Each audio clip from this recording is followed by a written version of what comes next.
family that cut me off invited me to my brother's wedding, but my father threw me out, calling me a disgrace, and my stepmom mockingly asked what I even earn, so I walked away. Minutes later, 25 men storm in and remove all the catering, leaving 300 guests with nothing to eat. I tell them they should have checked who they hired because I'm the one who owns the catering company. Emotional hook, 10 seconds. Can you imagine being kicked out of your own brother's wedding by your family, only for your own company to be serving the food? And then, you pull the plug. All of it. Leaving 300 guests absolutely stunned and without a single bite to eat. That's exactly what happened. My name is, protagonist's name, let's use Alex for now, or you can insert your preferred name, and I've always believed in building something for myself. And that's exactly what I did when I started my catering business. It began as a modest food truck back in my college days, gradually evolving into a full-service catering company that now employs over 50 people and services high-end events all across the greater Chicago area. I poured my heart into it, countless sleepless nights, endless sacrifices, relentless determination. It took me nearly a decade, but I built something I'm truly proud of. This background is crucial to understanding what went down last weekend at my younger brother Mark's wedding. It was, to put it mildly, an absolute disaster. You see, I hadn't been on speaking terms with my family for nearly 6 years. My mom passed away when I was 14, and my dad remarried within a year to Jenny, my now stepmother. Jenny made it crystal clear from day one, she wanted no reminder of my mother. My father, eager to move on, let her erase my mom's memory from our lives, and that created a huge rift between us. My younger brother, Mark, who was only 10 at the time, became very close to Jenny, but I struggled. I just couldn't accept her sudden, controlling presence in our home. The distance between my father and me began then. But the real breaking point came during my college years. I was juggling multiple part-time jobs just to pay for school, and my father refused to offer any financial help. He claimed I needed to learn responsibility. Meanwhile, he was fully funding Mark's education at an expensive private university. The difference in how we were treated was impossible to ignore. Jenny, with her condescending attitude, never missed an opportunity to belittle my efforts. While I was trying to build my catering business, she referred to it as playing with a food truck, while constantly praising Mark's real career in finance. After college, I kept them at arm's length. I'd show up for holidays, but that was about it. The final straw came 6 years ago. I learned that my father and Jenny had sold our childhood home without even telling me. I only found out after they'd already moved into a new place, and by then, all of my mother's remaining belongings, things I had wanted to keep, were gone. When I confronted my father, he simply told me I was being overly emotional and needed to move on. That was it. That was the moment I decided to go no contact. I just couldn't anymore. Fast forward to last month. Unexpectedly, I received a formal invitation to Mark's wedding. Along with it was a handwritten note from him. He said he missed me. He wanted to repair our relationship. After a lot of thought, I decided to give it a chance. Despite our history, I figured it was worth attending. I even offered to provide the catering for the wedding at a significant discount, a genuine gesture of goodwill. But Mark politely declined, saying they'd already booked another company. I was a little hurt, but I shrugged it off. The wedding was held at this absolutely beautiful venue in Lake Forest. I arrived, cautiously optimistic. Mark seemed genuinely happy to see me, which was a relief. But Jenny's attitude? Oh, it hadn't changed a bit. The moment she saw me, she started with the snide comments about my appearance and, of course, my little catering business. I just brushed it off and tried to enjoy the ceremony, which was undeniably beautiful. But the family seating arrangement? That was telling. I was placed at a table far from my immediate family, alongside distant cousins I barely knew. It felt like a subtle, painful reminder that I was still an outsider. Then, things took a nosedive during the reception. My father, clearly very drunk, approached my table out of nowhere and just started berating me. He accused me of showing up uninvited, despite the formal invitation I had in my pocket, and loudly claimed I was an embarrassment to the family. He said my presence was ruining Mark's big day. And before I could even respond, Jenny chimed in, asking with thinly veiled sarcasm how much I was earning playing restaurant owner these days. She even commented on my suit, implying I couldn't afford something that nice. The sheer audacity of it all was unbelievable. Instead of saying anything, instead of reacting, I decided to leave quietly. There was no point engaging with them, especially with my father in that state and Jenny clearly relishing the opportunity to take jabs. I was walking towards my car when something caught my eye: the catering staff, setting up for the main course. I recognized several of them immediately. These were my people. People who worked for me.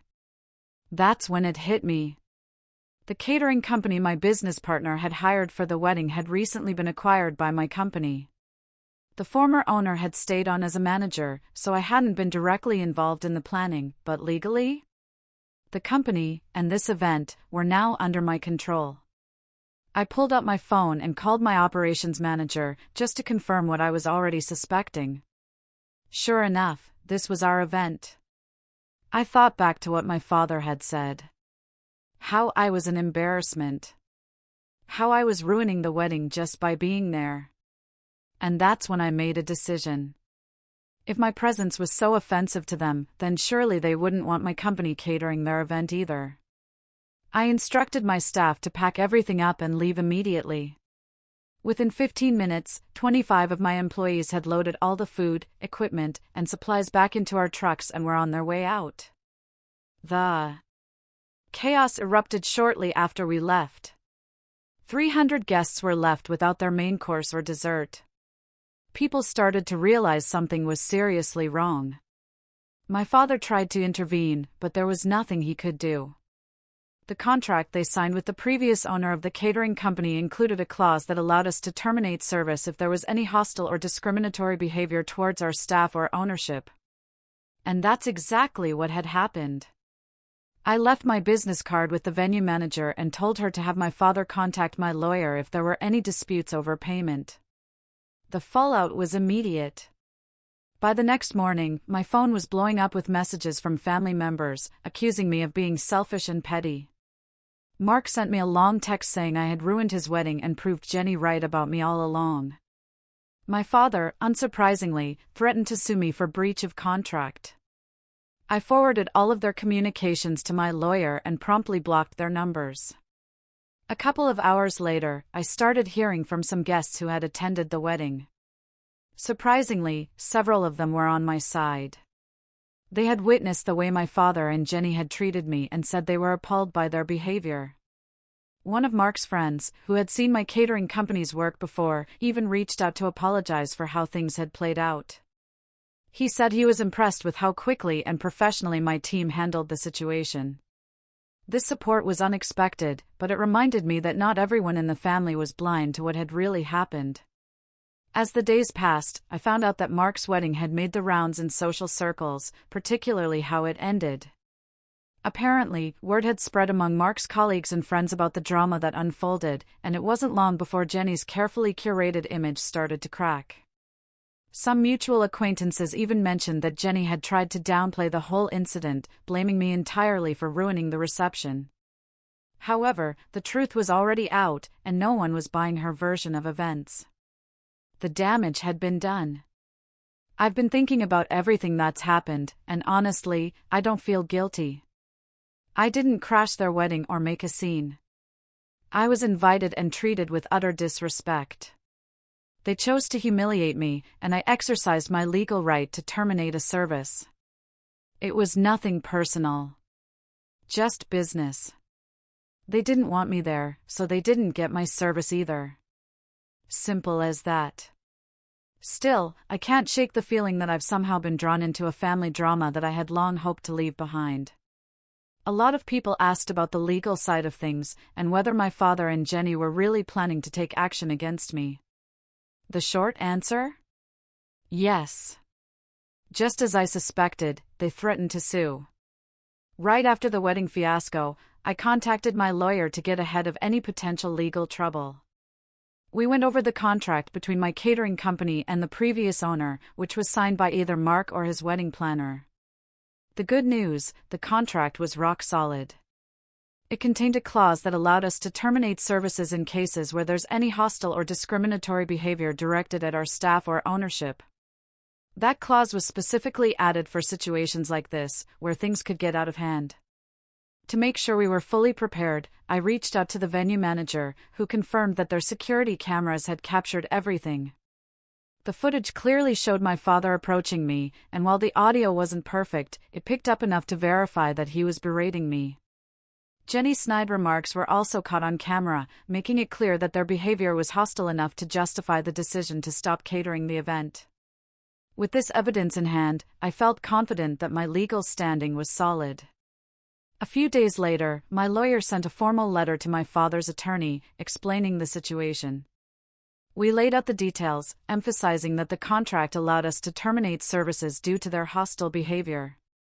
We even mentioned the video evidence and made it clear that we were more than willing to provide it if necessary. At first, I thought that would be the end of it, but of course, I underestimated how stubborn and vengeful Jenny could be. My father's lawyer sent a response demanding a full refund for the catering. They also threatened to sue for damages, claiming that by pulling the catering, I had ruined the wedding and caused irreparable harm. They were seeking compensation not only for the catering but also for the disruption caused to the entire event. Naturally, I wasn't about to cave. I wasn't going to pay them anything, especially since they were the ones who had created this mess. After discussing things with my lawyer, we decided to offer a counterproposal. We're willing to refund 50% of the deposit, but only under two conditions. First, they have to sign a non-disclosure agreement, an NDA, meaning they can't talk about the situation publicly or leave negative reviews online. Second, they have to sign a release of claims, which would prevent them from pursuing any further legal action against me or my company. We sent the offer, and we were just waiting for their response. Despite all this legal wrangling, Jenny had already tried to cause problems. The venue manager called me a few days later to let me know that Jenny had been attempting to post negative reviews about my catering company online. In her reviews, she claimed that we had sabotaged the wedding and blown things out of proportion to make the family look bad. Thankfully, the venue manager was able to block her attempts, but it was still frustrating to deal with.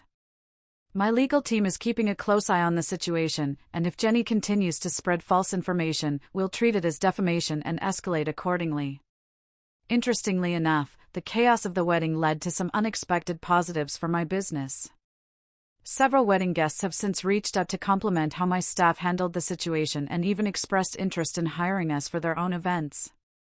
Some of them told me they were impressed by how quickly and professionally my team packed up and left.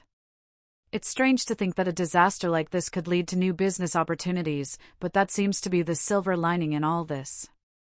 As for my brother Mark, he still hadn't contacted me directly, but he did send a message through one of our mutual cousins.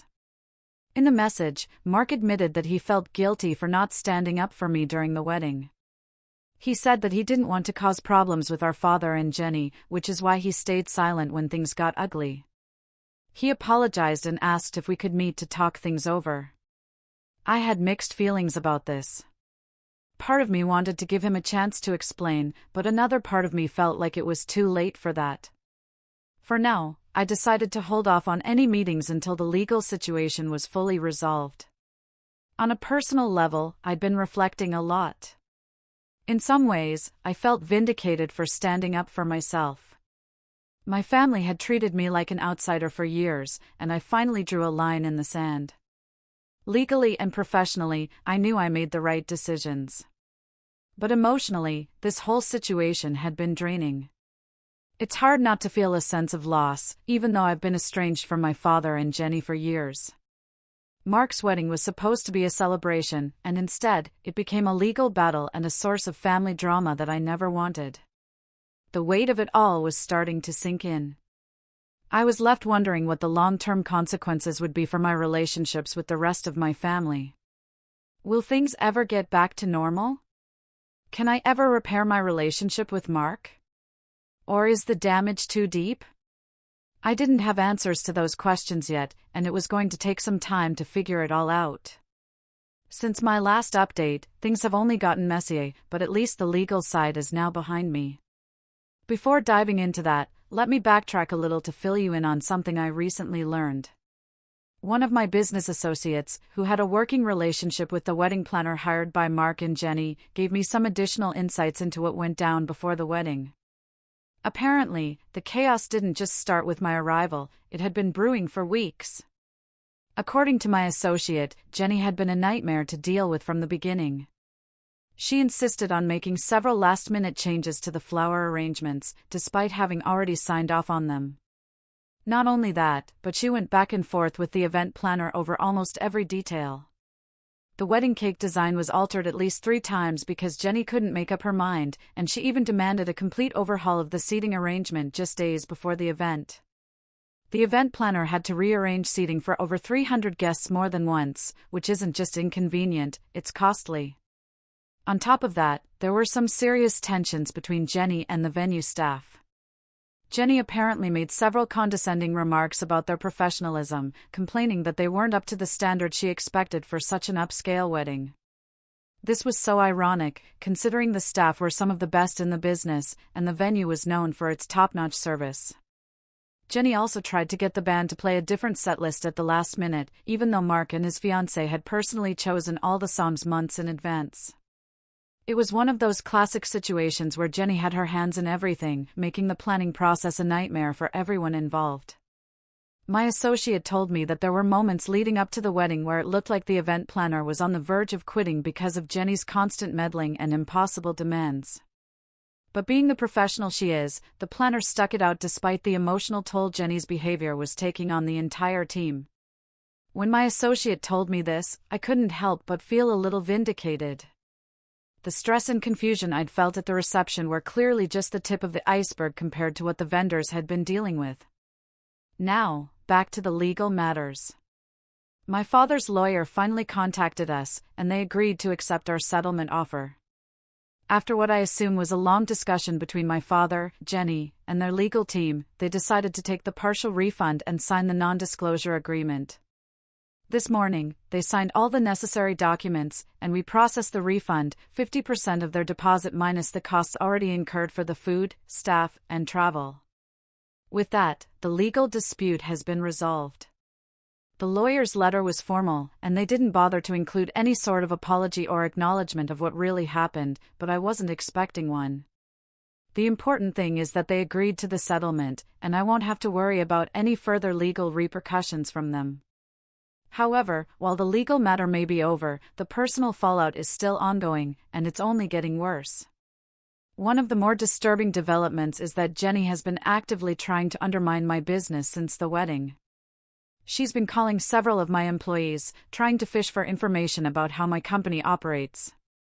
Thankfully, my staff are loyal and know better than to engage with her, especially considering the circumstances.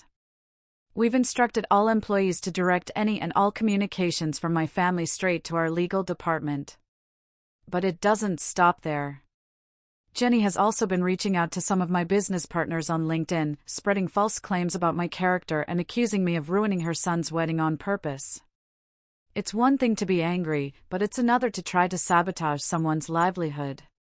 Jenny crossed a major line with these attempts to tarnish my reputation. As soon as we became aware of what she was doing, our lawyer sent her a cease and desist letter. We're taking this seriously because, at this point, her actions are bordering on defamation. My legal team is ready to escalate if necessary, but I'm hoping the cease and desist will be enough to make her back off. Still, I wouldn't put it past Jenny to keep pushing, given her history of crossing boundaries. But perhaps the most surprising development came from my brother, Mark. I hadn't expected much from him after the wedding, but it seems the fallout from the incident has hit his own marriage as well. From what I've gathered through mutual acquaintances and a few cousins, Mark and his new wife have already had their first major fight over what happened at the wedding. Apparently, she was horrified by the way our father and Jenny treated me, and she confronted Mark about it. She told Mark, in no uncertain terms, that he should have stood up for me and that allowing his father and stepmother to humiliate me was unacceptable. According to what I've heard, she feels strongly that Mark needs to grow a spine and stand up to our father and Jenny. This led to a significant argument between them, to the point where they postponed their honeymoon to work through some of these issues. I don't know much more than that, but it's clear that my brother is being forced to face the reality of the situation, and that includes re-examining his relationship with our father and Jenny. I can't help but feel a strange mix of emotions about this. On one hand, it's a relief to know that someone else saw what happened for what it truly was. It's validating to hear that Mark's wife was just as appalled as I was by our father's and Jenny's behavior. But on the other hand, I feel bad for Mark. He's in a tough spot, and while I'm angry with him for not standing up for me, I know he's been under a lot of pressure from our family for years. It's not an excuse, but it's still a difficult position to be in, especially now that he's newly married and trying to navigate this mess. As for me, I'm focusing on moving forward. With the legal matters behind me and Jenny's attempts to sabotage my business being handled by my legal team, I'm starting to feel a sense of closure. I'm not sure what the future holds for my relationship with Mark or the rest of the family, but I'm taking things one day at a time. For now, I'm just grateful for the support I've received from my staff, my business partners, and even some family members who've reached out in private to offer their encouragement. So, I had a coffee meeting with Mark. It was the kind of emotional meetup I wasn't entirely sure I was ready for, but it felt necessary. The conversation was a long time coming, and I think we both knew it. Mark actually broke down and apologized for years of enabling Jenny's behavior and our father's favoritism. He was visibly shaken, and I could see how much he was carrying on his shoulders. I always knew Mark loved me, but hearing him admit that he had been complicit in allowing Jenny to dictate our family dynamics was a huge step. Mark revealed that Jenny had been controlling their family dynamics through financial manipulation for years. He disclosed that she convinced our father to put most of their assets in her name, which included partial ownership of Mark's condo. Mark had no idea this was happening and felt completely blindsided. It explained so much about the tension between them. He was frustrated that he had been living under this facade, believing he had some control over his life, when in reality, Jenny was orchestrating everything. Now that he's aware of it, he's actually working with a financial advisor to regain his independence. I was incredibly proud of him for taking that step. It showed he was truly ready to make changes. During our coffee meeting, Mark also told me about a breakthrough with his wife. She actually contacted me privately later that day to share some good news. They're going to couples counseling. It seems Mark is finally finding his voice and standing up to Jenny in a way he never did before. They are actively looking for a new condo, one that will be solely in their names, not tied to Jenny in any way. This was a huge relief to hear. It sounds like they're setting boundaries and taking back control over their lives, which is a journey I hope continues for both of them. Additionally, Mark's wife mentioned that they're planning a small vow renewal ceremony in a few months. This ceremony will have different in-laws seated at the family table, meaning they're taking active steps to redefine what family looks like for them. Hearing this warmed my heart. It seems they are committed to building a new family narrative that doesn't include the toxicity that Jenny and my father have brought into our lives. As for Jenny and my father, they've surprisingly gone quiet since signing the NDA. Through some mutual acquaintances, I've learned that they are facing social consequences in their country club circle. Apparently, they had been telling a very different version of our family's story to their friends, painting me as the villain. Now, it seems that people are starting to question their narrative, and the consequences of their actions are catching up to them. It's strange to think that the social standing they valued so much is now in jeopardy because of their own behavior. The entire experience has taught me a lot about the importance of setting boundaries with toxic family members. Sometimes, the hardest decisions, like maintaining those boundaries or standing up for your principles, are the right ones, even when they cause short-term chaos. I've come to realize that standing firm in my truth, despite the backlash, has led to unexpected growth and healing in other relationships. I'm grateful for the community support. Many of you have reached out to share your own experiences with toxic family dynamics, and it's comforting to know I'm not alone in this. I hope my story can help others facing similar situations. I've realized that life is too short for toxic relationships, but it's never too late for genuine reconciliation with those who are truly sorry. Looking ahead, I plan to maintain my boundaries with Jenny and my father. They've shown me who they truly are, and I have no desire to re-enter that dynamic. However, I'm cautiously optimistic about rebuilding relationships with Mark and other family members who are willing to interact respectfully. I think there's a chance for us to reconnect, especially since Mark is now aware of the need for healthier boundaries. As for my business, things are going better than I could have anticipated. In the wake of the wedding incident, I've received several inquiries from potential clients who were impressed with how we handled the chaos. Our reputation has actually strengthened in the local community, and we're experiencing a surge in bookings as a result. It feels incredibly rewarding to know that my hard work over the years is paying off and that I'm being recognized for the dedication I've put into my company. I also took the time to meet with my employees to discuss the incident. I wanted to ensure they felt supported and acknowledged for their professionalism during a challenging event. The feedback from them was heartwarming. Many expressed their appreciation for the strong company culture we've built together, which made me feel so proud as a leader. It reinforced my belief in the importance of treating employees well and fostering a positive workplace environment. To those who asked about future family events, I'll continue to maintain my boundaries with Jenny and my father, but I'm excited to explore the possibility of re-establishing connections with Mark and other family members ready to interact respectfully. It's a fine line to walk, but I'm hopeful. Life is too short for toxic relationships, and I want to focus on the positive connections that bring joy and support into my life. Thank you all for your unwavering support and kind messages. They've meant more to me than you know. I might not post updates moving forward, but I wanted to share this final update to let you know how things have changed for the better. I hope you all take care, and remember that it's okay to stand up for yourself, even when it's hard. You never know how it might inspire others to do the same. Call to action *. This whole experience was a wild ride, and I'm curious, have any of you faced a situation where you had to draw a massive line in the sand with family, especially when it felt like the world was watching? What did you do, and how did it turn out? Let me know your thoughts in the comments below.